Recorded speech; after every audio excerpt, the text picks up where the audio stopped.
para ciwi-ciwi yang lagi cari kerja nih, hati-hati ya, karena modus kejahatan seksual ternyata terus mengintai. Seorang sopir angkot berhasil mengelabui belasan gadis yang jadi korbannya lewat iklan lowongan kerja dengan meminta foto bugil. Keterlaluan. Sebuah iklan lowongan pekerjaan bodong dibuat oleh seorang lelaki. Pria tersebut ternyata hanya menggunakan iklan lowongan kerja sebagai caranya untuk melancarkan aksi bejat. Wanita-wanita yang tergiur dengan tawaran bekerja sebagai staf HRD atau Human Resource Department ternyata dijadikan pelaku sebagai pelampiasan nafsu. Dari modus kejahatan iklan lowongan kerja ini, bahkan pelaku telah berhasil lancarkan aksi bejatnya pada 11 korban. Suherman menggunakan perekrutan pegawai gadungan sebagai modusnya untuk bisa melancarkan aksinya. Bahkan Suherman tak segan menipu para wanita pencari kerja tersebut untuk bisa bekerja di sebuah perusahaan susu di Gading Bangkong, Kabupaten Bandung Barat. Pria yang hanya berprofesi sebagai sopir angkot ini pun kini telah diamankan oleh pihak kepolisian.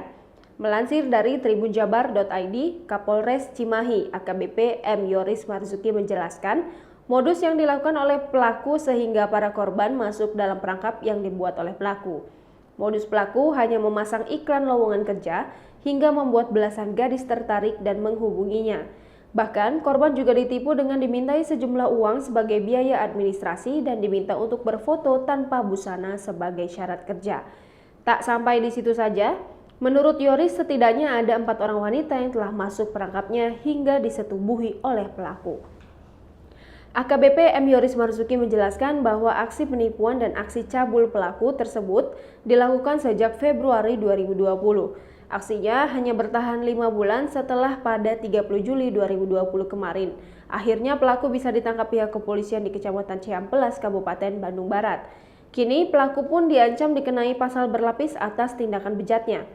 Polisi menjerat pelaku atas dugaan penipuan dengan pasal 372 KUHP Pidana dan pasal 378 KUHP Pidana. Tak hanya itu, pelaku juga dijerat Undang-Undang RI Nomor 44 Tahun 2008 tentang pornografi.